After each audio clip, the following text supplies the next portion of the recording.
पूज्याय राघवेन्द्राय सत्यधर्मरताय च।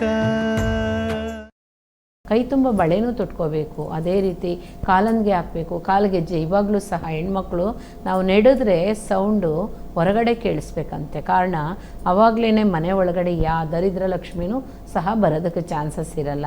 ನಾವು ಇವಾಗ ಏನು ಮಾಡ್ತೀವಿ, ಗೆಜ್ಜೆನೂ ಹಾಕಲ್ಲ, ಬಳೆನೂ ಹಾಕಲ್ಲ, ಬೊಟ್ಟು ಸಹ ಇಷ್ಟು ಸಾಸಿವೆ ಎಷ್ಟು ಇಟ್ಕೋತೀವಿ ನೋಡಿ. ಬೊಟ್ಟು ನಾವು ಹೆಂಗೆ ಇಡ್ತೀವೋ ಹಂಗೆ ನಮ್ಮ ದೃಷ್ಟಿಗಳು ಯಾರಾದರೂ ನಮ್ಮನ್ನು ನೋಡಿ ಎಷ್ಟು ಚೆನ್ನಾಗಿದ್ದಾರೆ ಅಂದರೆ ಆ ದೃಷ್ಟಿ ನಮ್ಮ ಮೇಲೆ ಬೀಳಲ್ವಂತೆ, ಆ ಬೊಟ್ಟಿನ ಮೇಲೆ ಬೀಳುತ್ತೆ, ಆ ಬಳೆಗಳ ಮೇಲೆ ಬೀಳುತ್ತೆ, ಬಳೆ ಒಡೆದೋಗ್ತವೆ, ಬಳೆಗಳ ಮೇಲೆ ಬೀಳುತ್ತೆ. ಈ ಥರ ಒಂದೊಂದು ಅರ್ಥಗಳು ಆಗಿನ ಕಾಲದಿಂದ ದೊಡ್ಡವರು ತೊಗೊಬಂದಿದ್ದಾರೆ. ಅದೆಲ್ಲನೂ ಸತ್ಯನೇ ನೋಡಿ. ಈಗ ಗ್ಯಾಸ್ಗೆಲ್ಲ ಪ್ರಾಬ್ಲಮ್ ಬಂದ್ಬಿಡ್ತು, ಸಿಲಿಂಡ್ರ್ ಸಿಗ್ತಾ ಇಲ್ಲ, ಏನೂ ಇಲ್ಲ. ಆಗಿನ ಕಾಲದಲ್ಲಿ ಎಷ್ಟು ದೊಡ್ಡವರೆಲ್ಲ ಕೂತ್ಕೊಂಡು ನೀಟಾಗಿ ಒಲೆಯಲ್ಲಿ ಅಡುಗೆ ಮಾಡಿ ಎಷ್ಟು ಶುದ್ಧತೆಯಿಂದ ಊಟ ಕೊಟ್ಟರೋ ಅದನ್ನೇ ಇವಾಗಲೂ ಬಂದ್ಬಿಡ್ತೀವಿ ನೋಡಿದ್ರೆ. ಅದೇ ರೀತಿ ಒಬ್ಬೊಬ್ರು ಹಾಕೊಳ್ಳೋ ಬಟ್ಟೆನೂ ಸಹ ಆಗಿನ ಕಾಲದಲ್ಲಿ ಹಾಕೊಳ್ಳೋ ಥರನೇ ಬಟ್ಟೆಗಳು ಸಹ ಬರ್ತಾ ಇದೆ. ಯಾಕೆಂದರೆ ಯಾವಾಗ್ಲೂ ಏನಿದೆಯೋ ಹೋಲ್ಡ್ ಈಸ್ ಗೋಲ್ಡ್ ಅಂತಾರಲ್ಲ, ಆ ಥರ ಖಂಡಿತ ಮುಂದೆ ಏನೆಲ್ಲ ಇತ್ತೋ ಅದು ಬಂದೇ ಬರುತ್ತೆ, ಇನ್ನೂ ಬರುತ್ತೆ, ನೋಡ್ಕೊಂಡಿರಿ ಆ ರೀತಿ.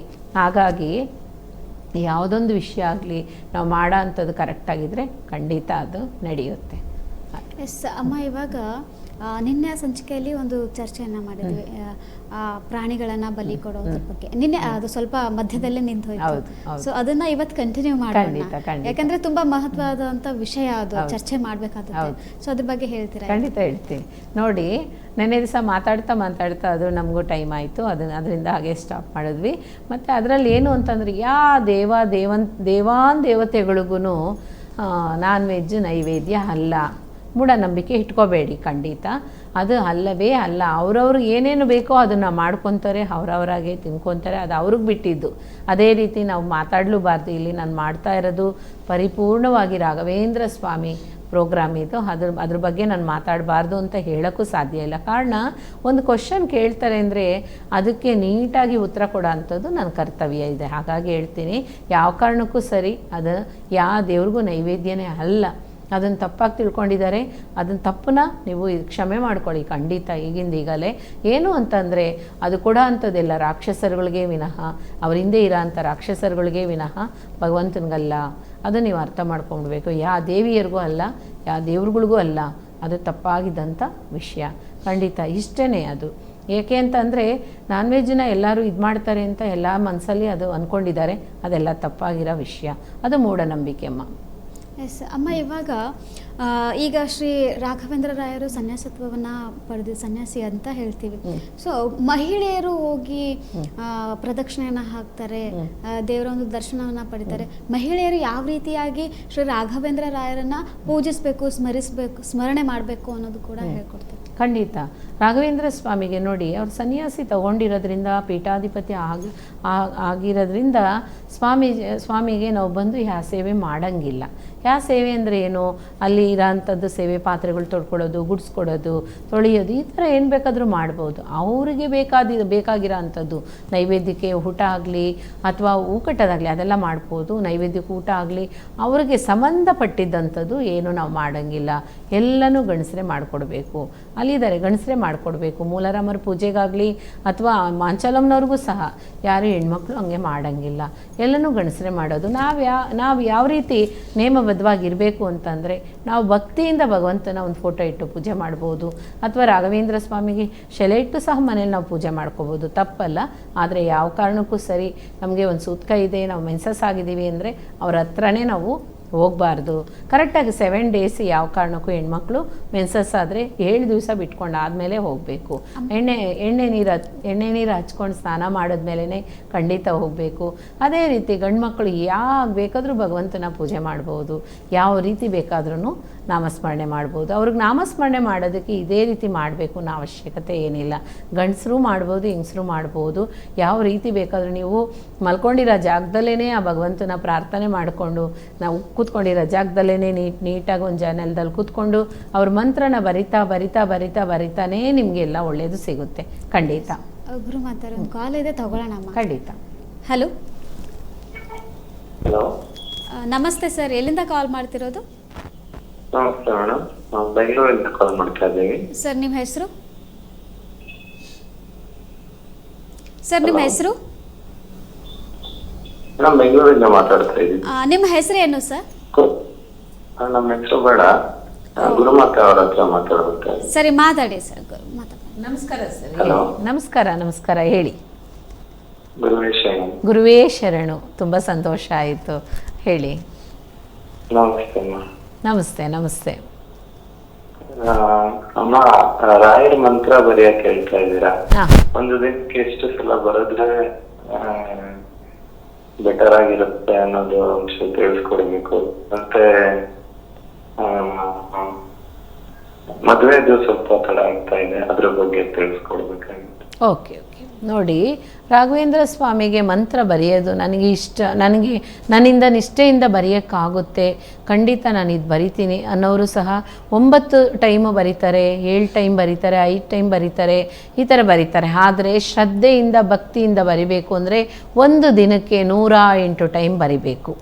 ಒಂದು ದಿನಕ್ಕೆ 108 ಟೈಮ್. ಅದು ನೀವು ಬೆಳಗ್ಗೆನೂ ಬರೆದು ಮತ್ತು ಸಂಜೆನೂ ಕಂಟಿನ್ಯೂ ಮಾಡ್ಕೊಬೋದು. ಬೆಳಗ್ಗೆ ಅರ್ಧ ಬರೆದು ಸಂಜೆನೂ ಬರಿಬೋದು. ಇಲ್ಲ ನಾವು ಕೆಲ್ಸಕ್ಕೆ ಹೋಗ್ತಾ ಇದ್ದೀವಿ, ನಮಗೆ ಸಮಯ ಸಿಗ್ತಾ ಇಲ್ಲ ಅಂತ ಅನ್ನೋರು ಖಂಡಿತ 21 ಟೈಮ್ಸ್ 21 ಟೈಮ್ ಮಾತ್ರ ಬರೀರಿ. ಇದು ನೀವು ಬರಿತಾ ಆ ಬುಕ್ಕಲ್ಲಿ ನೀವು ತಗೊಂಡಿರೋ ಅಂಥ ಬುಕ್ಕು ಕಂಪ್ಲೀಟ್ ಆಗೋದ್ರೊಳಗಡೆ ನಿಮ್ಗೊಂದು ಒಳ್ಳೆಯ ವಿಷಯ ಸಕ್ಸಸ್ ಆಗುತ್ತೆ. ಅದೇ ರೀತಿ ಇವಾಗ ಮದುವೆಗೆ ತಡೆ ಆಗ್ತಾ ಇದೆ ಅಂತಂದರೆ ನೇರವಾಗಿ ಬನ್ನಿ. ನಿಮಗೆ ಸ್ವಲ್ಪ ದೋಷ ಇದೆ, ಅದನ್ನು ಸರಿ ಮಾಡಿಕೊಡ್ತೀನಿ. ತುಂಬ ದೋಷ ಅಂತಂದರೆ ಅಂಥದ್ದು ಇಂಥದ್ದು ಏನಿಲ್ಲ, ಸುಮ್ಮನೆ ಸಾಧಾರಣವಾಗಿದೆ. ಆ ದೃಷ್ಟಿ ದೋಷನ ಸರಿ ಮಾಡಿಕೊಡ್ತೀನಿ. ಖಂಡಿತ ನಿಮಗೆ 2 ತಿಂಗಳಲ್ಲೇ ನಿಮಗೆ ಮ್ಯಾರೇಜ್ ಆಗೋದಕ್ಕೆ ಚಾನ್ಸಸ್ ಇದೆ. ನಮಸ್ತೆ. ಧನ್ಯವಾದಗಳು ಸರ್ ಕರೆ ಮಾಡಿದ್ದಕ್ಕೆ. ಎಸ್ ಗುರುಮಾತಾ, ಇವತ್ತು ಏನೋ ಒಂದು ವಿಷಯದ ಬಗ್ಗೆ ಚರ್ಚೆ ಮಾಡೋದಾದರೆ, ರಾಘವೇಂದ್ರ ರಾಯರವರೊಂದು ಪ್ರತಿದಿನ ನಾವು ಚರ್ಚೆ ಮಾಡಲೇಬೇಕು, ಮಾಡ್ತೀವಿ. ಅವ್ರ ಬಗ್ಗೆ ಇನ್ನೂ ಹೆಚ್ಚೆಚ್ಚು ತಿಳ್ಕೊಳ್ಳೋದಿದೆ. ಇವತ್ತು ಕೃಷ್ಣ ತುಳಸಿ ಬಗ್ಗೆ ಕೂಡ ತಿಳಿಸ್ಕೊಟ್ರೆ ನಮಗೆ. ಇನ್ನು ತುಂಬ ಜನ ಶಿವನ ಭಕ್ತರು ಕೂಡ, ಬ್ರಹ್ಮಾಂಡ ಅಧಿಪತಿ ಒಂದು ಶಿವನ ಆರಾಧನೆ ತುಂಬ ಮಾಡ್ತಾರೆ. ಶಿವ ಪಾರ್ವತಿಯವರ ಒಂದು ಜೋಡಿ ಬಗ್ಗೆ ಏನು ಹೇಳ್ತಾರೆ? ಖಂಡಿತ ನೋಡಿ, ರಾಘವೇಂದ್ರ ಸ್ವಾಮಿ ಸನ್ನಿಧಿಲೂ ಸಹ ರುದ್ರದೇವ್ರನ್ನ ಪ್ರತಿಷ್ಠೆ ಮಾಡಿದ್ದಾರೆ. ಯಾಕೆಂದರೆ ಶಿವ ಇಲ್ದಿರೋ ಪ್ರಪಂಚನೇ ಇಲ್ಲ ಅಲ್ವಾ. ಶಿವ ಇಲ್ಲ ಅಂತಂದರೆ ಸರ್ವನಾಶ ಅಂತ ಹೇಳಿದ್ದಾರೆ. ಹಾಗೆ ಶಿವನಿಲ್ದಿರೋ ಸ್ಥಳನೇ ಯಾವುದೂ ಇಲ್ಲ. ಶಿವನು ರಾಮ ಅಷ್ಟೂ ಕ್ಲೋಸ್ ಫ್ರೆಂಡು. ಯಾಕೆ ಅಂತಂದರೆ ಅಷ್ಟು ಕ್ಲೋಸ್ ಫ್ರೆಂಡು. ಆತ್ಮದಿಂದ ಅವರಿಬ್ಬರು ಒಂದಾಗಂಥದ್ದು. ನೋಡಿ, ಶಿವ ಧ್ಯಾನದಲ್ಲಿ ಕೂತಿದ್ದಾರೆ ಅಂದರೆ ರಾಮನ ನಾಮಸ್ಮರಣೆ ಮಾಡ್ತಾರಂತೆ. ರಾಮ ಧ್ಯಾನದಲ್ಲಿ ಕೂತಿದ್ದಾರೆ ಅಂದರೆ ಶಿವನ ನಾಮಸ್ಮರಣೆ ಮಾಡ್ತಾರಂತೆ. ಅವರಲ್ಲಿ ಇರೋ ಅಂಥ ಅಷ್ಟು ಅನಿನ್ಯವು ಬೇರೆ ಯಾರಲ್ಲೂ ಇರಲ್ವಂತೆ. ಕಾರಣ ಏನು ಅಂದರೆ ಅಷ್ಟು ಶಿವರಾಮನು. ಹಾಗಾಗಿ ಶಿವನ ಪಾರ್ವತಿಗಿರೋ ಅಂಥದ್ದೇನು ಅಂತ ಅಂದರೆ ಆ ವಿಷ್ಣು ಭಗವಾನಿನ ತಂಗಿ ತಾನೆ. ಅವರಲ್ಲಿ ಎಷ್ಟು ಐಕ್ಯ ಆಗಿದ್ದಾರೋ, ಶ್ರೀರಾಮಚಂದ್ರ ಮೂರ್ತಿಲಿ ಎಷ್ಟು ಐಕ್ಯ ಆಗಿದ್ದಾರೋ ಅಷ್ಟೇ ಐಕ್ಯ ಪಾರ್ವತಾದೇವಿಲೂ ಇದೆಯಂತೆ. ಕಾರಣ ಏನು ಅಂತಂದರೆ ಆ ವಂಶದಿಂದ ಬಂದ ವಂಶವೃಕ್ಷ ತಾನೆ. ಹಾಗಾಗಿ ಅಷ್ಟೇ ಪ್ರೀತಿ ವಿಶ್ವಾಸ ಅಂತೆ. ನೋಡಿ, ಶಿವ ಭಕ್ತರಿಗೆ ಒಲಿದ್ರು ಅಂದರೆ ಎಲ್ಲನೂ ಸಿಗುತ್ತಂತೆ. ಅಷ್ಟು ಶಿವನಿಂದ ಕಳ್ಕೊಂಡವರು ಯಾರು ಏನೂ ಇಲ್ವಂತೆ, ಶಿವನಿಂದ ಪಡ್ಕೊಂಡಿರೋದೇ ಜಾಸ್ತಿ ಅಂತೆ. ಅಷ್ಟು ಅವರು ಮೃದುವಾಗಿದ್ದಂಥ ಅವ್ರ ಮನಸ್ಸು, ಅವ್ರ ಮೃದುವಾಗಿದ್ದಂಥ ಭಕ್ತಿ ಭಾವನೆ ಮಕ್ಕಳ ಮೇಲೆ. ನಾವು ಶಿವ ಅಂತ ಅಂದರೆ ಅವರು ಭಕ್ತ ಅಂತಾರಂತೆ. ನೋಡಿ, ಭಕ್ತರಿಗೋಸ್ಕರ ಅವ್ರು ಸೋಲ ಅಂತ ಭಗವಂತ. ಖಂಡಿತ ಹೇಳ್ತೀನಿ, ಆ ಸ್ವಾಮಿನ ಪೂಜೆ ಮಾಡ್ತಾ ನಮಗೆ ಸಿಗೋ ಅಂಥ ಒಂದು ಶಕ್ತಿ ಯಾವುದರಲ್ಲೂ ಇರಲ್ಲ. ಭಕ್ತಿಲಿ ಇರೋ ಅಂಥದ್ದು ಯಾವುದರಲ್ಲೂ ಸಿಗಲ್ಲ ಬಿಡಿ. ಹಾಗಾಗಿ ಶಿವ ಪಾರ್ವತಿಯರ ಬಗ್ಗೆ ಹೇಳಬೇಕು ಅಂತ ಅಂದರೆ ಅವರು ಶಿವನಿಗೆ ಮುಖ್ಯವಾಗಿ ಫಸ್ಟು ಸತಿದೇವಿ ಇದ್ದು ಸತಿದೇವಿ ಸಿಗ್ದೀರ, ಆಮೇಲೆ ಆ ಸತಿದೇವಿನ ತಗೊಂಡೋಗಿ ಎಲ್ಲ ಕಡೆಗೂ ಆದಿಶಂಕರಾಚಾರ್ಯರು ಪ್ರತಿಷ್ಠೆ ಮಾಡಿ ಆ ಪೀಠ ಹಾಕಿ ಆ ಪೀಠದ ಮೇಲೆ ಆ ದೇವಿಯರನ್ನ ಕೂಡಿಸ್ಬರ್ತಾರೆ. ಆ ದೇವಿನೇ ಮತ್ತೆ ಮರುಜನ್ಮ ತಾಳಿ ಮತ್ತೆ ಬರ್ತಾರೆ ಪಾರ್ವತಾ ದೇವಿಯಾಗಿ. ಎಲ್ಲಾದರೂ ಉಂಟೆ. ಹಾಗಾಗಿ ನಮಗೆ ಹೋದ ಜನ್ಮದಲ್ಲಿ ಏನು ಮಾಡಿದ್ದೀವಿ ಅಂತಲೇ ನಮಗೆ ಗೊತ್ತಿಲ್ಲ, ಮುಂದೆ ಜನ್ಮಕ್ಕೆ ಏನು ಮಾಡ್ತೀವಿ ಅಂತಲೂ ಸಹ ನಮಗೆ ಗೊತ್ತಿಲ್ಲ. ಹಾಗಾಗಿರುವಾಗ ಆ ಭಗವಂತ ಪಾರ್ವತಾದೇವಿಗೂ ಶಿವನಿಗೂ ಇರೋ ಅಂತ ಬಂದ ಅದು ಎಲ್ಲೂ ಏನೂ ಒಂದು ಇಷ್ಟು ಸಹ ನಾವು ನೀಟಾಗಿ ತಿಳ್ಕೊಳ್ಳೋಕ್ಕೂ ಸಹ ಶಕ್ತಿ ಸಾಲದಿಲ್ಲ. ಕಾರಣ ಅಷ್ಟು ಅಜಗಜಾಂತರ ಪ್ರೀತಿ ಆ ತಾಯಿ ಮೇಲೆ. ಈಗ ಎಲ್ಲರೂ ಎರಡು ವೈಫು ಅಂತಾರೆ. ಅಲ್ವೇ ಅಲ್ಲ, ಶಿವನಿಗೆ ಒಂದೇ ವೈಫು, 3 ಕಣ್ಣಿರ್ಬೋದು, ಅವ್ರಿಗೂ ಒಂದೇ ವೈಫೇನೆ. ನೋಡಿ, ಶಿವಂತರ ಪಾರ್ವತಾದೇವಿನ ವೈಫನ್ನ ನೋಡೋ ಅಂಥವ್ರು ಯಾರೂ ಇಲ್ವಂತೆ, ಅಷ್ಟು ಪ್ರೀತಿಸ್ತಾರಂತೆ ಶಿವ. ಅದಕ್ಕೆ ಹೇಳೋದು ಶಿವನ ಪೂಜೆ ಮಾಡಿ. ಏನಾದರೂ ಮನೇಲಿ ಕಷ್ಟ ಬಂತು ಅಂದರೆ ಫಸ್ಟು ಶಿವಾಲಯಕ್ಕೆ ಹೋಗಿ ಒಂದು ಪೂಜೆ ಮಾಡಿಸಿ ಅಂತಾರೆ. ಕಾರಣ ಏನು ಅಂತ ಅಂದರೆ, ಆ ಪಾರ್ವತಾದೇವಿನೂ ಶಿವನು ಇದ್ದಂಗೆ ನಾವು ಇರಬೇಕು ಅಂಥದ್ದಿರುತ್ತೆ.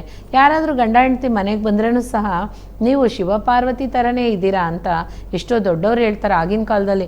ಈಗಿರೋರೆಲ್ಲ ಯಾರೂ ಹೇಳಲ್ಲ, ನೀವು ಇಷ್ಟು ಚೆನ್ನಾಗಿ ಬಂದಿದ್ದೀರಾ, ಯಾವಾಗ ನೀವು ದೂರ ಆಗ್ತೀರಾ ಅಂತಾರೆ. ಕಾರಣ ಆ ಕಾಲ ಬಂದ್ಬಿಟ್ಟಿದೆ ಈಗ. ಅದಕ್ಕೋಸ್ಕರನೇ ಅವರು ನೋಡುವಾಗಲೇ ಹೇಳೋರಂತೆ, ಶಿವಪಾರ್ವತಿ ಥರ ಇದ್ದೀರಾ, ರಾಮ ಸೀತನ ಥರ ಇದ್ದೀರಾ ಅಂತ ಅನ್ನೋರಂತೆ. ಅಷ್ಟು ವಿಶೇಷತೆ ಇತ್ತು ಆಗಿನ ಕಾಲದಲ್ಲಿ. ನೋಡಿ, ಶಿವಪಾರ್ವತಿ ಒಳಗಡೆ ಇರೋ ಅಂಥದ್ದೇನು ಅಂದರೆ ಪ್ರದೋಷ ಬರುತ್ತೆ ನೋಡಿ, ನಂದಿಗೂ ಸಹ ಪೂಜೆ ಮಾಡ್ತಾರೆ. ಆ ನಂದಿಗೆ ಪೂಜೆ ಮಾಡೋ ಅಂಥ ಟೈಮಲ್ಲಿ ಶಿವ ಎಷ್ಟು ಖುಷಿ ಪಡ್ತಾರೋ ಪಾರ್ವತಾದೇವಿನೂ ಅಷ್ಟೇ ಖುಷಿ ಪಡ್ತಾರಂತೆ. ಕಾರಣ ಆ ನಂದಿ ಅನ್ನೋದು ಅವ್ರಿಗೆ ಮಗು ಥರ, ಅವರು ದತ್ತು ತೊಗೊಂಡು ಮಗು ಸಾಕದ ಹಾಗೇನೆ. ಅಷ್ಟು ಮುದ್ದಾದ ಮಗುಗೆ ಪೂಜೆ ಮಾಡ್ತಾಯಿದ್ರೆ ಪಾರ್ವತಾದೇವಿ ತುಂಬ ಖುಷಿ ಪಡ್ತಾರಂತೆ. ಶಿವನಿಗೆ ಅಷ್ಟು ಸಂತೋಷ ಅಂತೆ.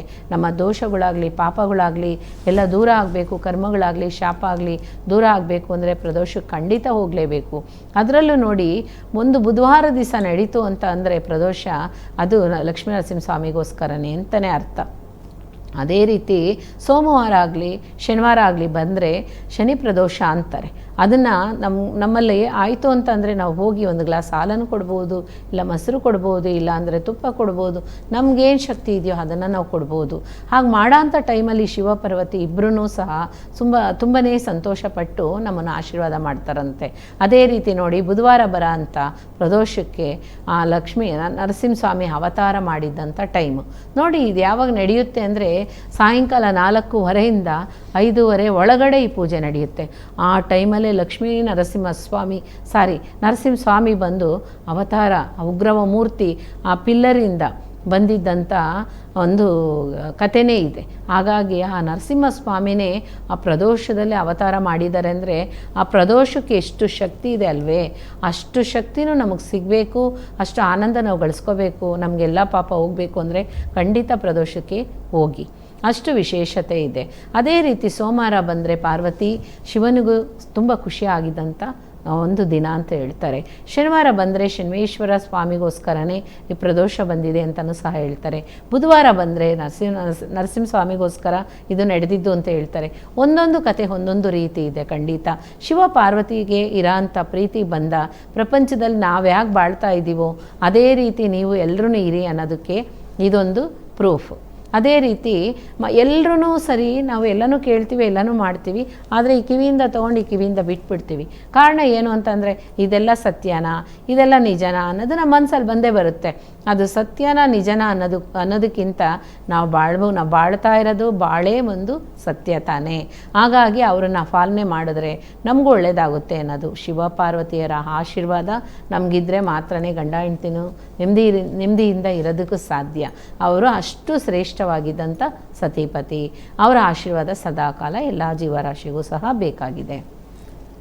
ಗುರುಮಾತಾರೆ, ಇನ್ನು ಮಕ್ಕಳು ಜನಿಸಿದ ತಕ್ಷಣ 7ರಲ್ಲಿ ಜನ್ಮ ನೀಡ್ತಾರೆ ಮತ್ತು 8ರಲ್ಲೂ ಕೂಡ ಜನ್ಮ ತಾಳ್ತಾರೆ. ಇನ್ನು 9ರಲ್ಲಿ ಹುಟ್ಟಿರೋ ಮಕ್ಕಳದೇ ಬೇರೆ. ಆದರೆ 7ರಲ್ಲಿ 8ರಲ್ಲಿ ಹುಟ್ಟಿರೋ ಮಕ್ಕಳಿಗೆ ಏನು ವ್ಯತ್ಯಾಸ ಇರುತ್ತೆ? 7ರಲ್ಲಿ ಹುಟ್ಟಿರ್ತಕ್ಕಂಥ ಮಕ್ಕಳು ತುಂಬ ಜಾಣರಾಗಿರ್ತಾರೆ, ಅವರ ಬುದ್ಧಿ ಚುರುಕಾಗಿರುತ್ತೆ ಅಂತ ಹೇಳ್ತಾರೆ. ಇನ್ನು 8ರಲ್ಲಿ ಹುಟ್ಟಿರ್ತಕ್ಕಂಥ ಮಕ್ಕಳು ಅಷ್ಟು ದಿನ ಬಾಳೋದಿಲ್ಲ, ಬೇಗನೆ ಇದು ಆಗ್ಬೋದು ಅನ್ನೋದು ಕೂಡ ಹೇಳ್ತಾರೆ. ಇದ್ರ ಬಗ್ಗೆ ತಿಂಗಳಲ್ಲಿ ಅನ್ನೋದಾ ನೋಡಿ, ಯಾವ ಮಕ್ಕಳಾಗಿರಲಿ 8ನೇ ತಿಂಗಳಲ್ಲಾಗಲಿ 7ನೇ ತಿಂಗಳಲ್ಲಾಗಲಿ ಆಗಿರಲಿ 9ನೇ ತಿಂಗಳಾಗಲಿ ಯಾವ ಮಕ್ಕಳೂ 10ನೇ ತಿಂಗಳಿಗೆ ಹೋಗೋಕ್ಕೆ ಸಾಧ್ಯನೇ ಇಲ್ಲ. 9 ತಿಂಗಳು 9 ಗಳಿಗೆ 9 ನಿಮಿಷ ಈ ಥರ ಎಲ್ಲ ಹೇಳ್ತೀವಲ್ಲ, ಅದಕ್ಕೆ ಮೀರಿ ಯಾವ ಮಕ್ಕಳೂ ತನ್ನ ತಾಯಿ ಹೊಟ್ಟೆಲಿ ಇರೋಕ್ಕೆ ಸಾಧ್ಯನೇ ಇಲ್ಲ. ಕಾರಣ ಏನು ಅಂತಂದರೆ ಆ ಶಿವ ಪರಮಾತ್ಮ ಬಿಡೋದಿಲ್ಲ.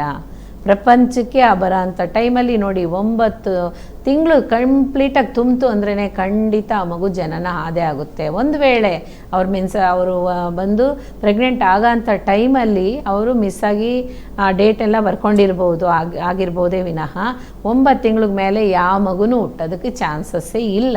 ಕಾರಣ ಅನ್ನೋದು ಯಾಕೆ ನವ ಅಂತ ಅಂದರೆ ನೋಡಿ, ನವಭಾಷಾಣ ಅಂತಾರೆ, ನವ ಬೃಂದಾವನ ಅಂತಾರೆ, ನವ ದುರ್ಗೆಯರು ಅಂತಾರೆ. ಈ ಥರ ಎಲ್ಲ 9ಕ್ಕೂ ಒಂದು ಹೋಲಿಕೆ ಇದೆ. ಆ 9 ದಿನ ಬಿಟ್ಟರೆ 9 ತಿಂಗಳು ಬಿಟ್ಟರೆ ಖಂಡಿತ ಪಾಪು ಹೊಟ್ಟೆಲೇ ಇರೋದಕ್ಕೆ ಸಾಧ್ಯನೇ ಇಲ್ಲ.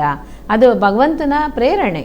ರಾಘವೇಂದ್ರ ಸ್ವಾಮಿ ಆಗಲಿ, ಶಿವಪರಮಾತ್ಮ ಆಗಲಿ, ಶ್ರೀರಾಮಚಂದ್ರ ಮೂರ್ತಿ ಆಗಲಿ, ಎಲ್ಲ ದೇವಾನುದೇವತೆಗಳ ಆಶೀರ್ವಾದ. 9 ತಿಂಗಳು ಕಂಪ್ಲೀಟ್ ಆಯಿತು ಅಂದರೆ ಆ ಪಾಪು ಖಂಡಿತ ಡೆಲಿವರಿ ಆದೇ ಆಗುತ್ತೆ. ಅದರಲ್ಲೂ ನೋಡಿ, ಎಲ್ಲರೂ ಆ ಮಗು ಹುಟ್ಟಿದ ತಕ್ಷಣವೇ ನೋಡೋ ಅಂಥ ಟೈಮಲ್ಲಿ, ಅದು ಕಂಡುಬಿಟ್ಟು ನೋಡೋ ಅಂಥ ಟೈಮಲ್ಲೇ ಏನೇನೋ ಕಲ್ಪನೆಗಳು ಮಾಡ್ಕೊತಾರೆ, ಏನೇನೋ ಇದು ಮಾಡ್ಕೋಬಾರ್ದು ಆ ರೀತಿ. ಕಾರಣ 3 ತಿಂಗಳವರೆಗೂ ಆ ಪಾಪುನ ನೀವು ದೇವ್ರ ಮಗುವಾಗೇ ಬೆಳೆಸ್ಬೇಕೇ ವಿನಃ ನಮ್ಮ ಮಗುವಾಗಿ ನಾವು ಬೆಳೆಸಬಾರ್ದು. ನೀವೇನೆಲ್ಲ ಮಾಡ್ತೀರೋ ಅದಕ್ಕೆ ಆಪೋಸಿಟೇನೆ ನೋಡಿ. ಅದು ಕೈ ಕಟ್ಕೊಂಡು ಮಲಗಿರುತ್ತೆ, ಅರ್ಧ ಗಂಟೆ ಸ್ನಾನ ಮಾಡಿಸ್ಬಿಟ್ಟು ಮಲಗಿಸಿರ್ತೀರ. ಆದ ನಂತರ ಹೋಗಿ ಕೈ ಬೆರಳುಗಳೆಲ್ಲ ಎತ್ಬಿಟ್ಟು ನೀವು ನೋಡಿದ್ರೆ ಫುಲ್ಲು ಮಣ್ಣಾಗಿರುತ್ತೆ. ಕಾರಣ ಏನು ಅಂದರೆ ಆ ಶಿವ ದಿನ ಮಗುಗೆ ಕೆಲಸ ಕೊಡ್ತಾ ಇರ್ತಾರೆ. 3 ತಿಂಗಳು ಮುಗಿಯೋವರೆಗೂ ಅವ್ರು ನಮ್ಮ ಮಕ್ಕಳಲ್ಲ, ಭಗವಂತನ ಮಕ್ಕಳೇನೆ. ಹಾಗಾಗಿ 3 ತಿಂಗಳವರೆಗೂ ಹೆಸರು ಸಹ ಇಡಬಾರ್ದು. ಏನೋ ಪ್ರೀತಿಗೋಸ್ಕರ ನೀವು ಕರ್ಕೋಬೋದೇ ವಿನಃ ಅದಕ್ಕೆ ಹೇಳೋದು ಮನೆ ದೇವ್ರ ಹೆಸರು ಇಟ್ಕೊತಾರೆ ಎಲ್ಲರೂ. ಹಾಗಾಗಿ ಮಗುಗೆ ಎಷ್ಟೇ ನೀವು ಸ್ನಾನ ಮಾಡಿಸಿದ್ರೂ ಸಹ ಕತ್ತಲು ಸಹ ರಿಂಗಾಗಿ ಎಲ್ಲನೂ ಕೊಳೆ ಆಗಿರುತ್ತೆ. ಕಾರಣ ಮಗು ಹತ್ರ ಆ ಆತ್ಮದಿಂದ ಆಟ ಆಡ್ತಾ ಇರ್ತಾರೆ ಭಗವಂತ. ಆಮೇಲೇ ನಮಗೆ 3 ತಿಂಗಳಾದಮೇಲೇ ಎಲ್ಲನೂ ನಮ್ಮನ್ನು ಅರ್ಥ ಮಾಡ್ಕೊಳ್ಳೋ ಅಷ್ಟು ಶಕ್ತಿ ಭಗವಂತ ಅವ್ರ ಕಡೆ ಸೈಡಿಂದ ನಮ್ಮ ಕಡೆ ಸೈಡ್ ಕೊಡ್ತಾರೆ. ಪೂಜ್ಯಾಯ ರಾಘವೇಂದ್ರಾಯ ಸತ್ಯಧರ್ಮರತಾಯ ಚ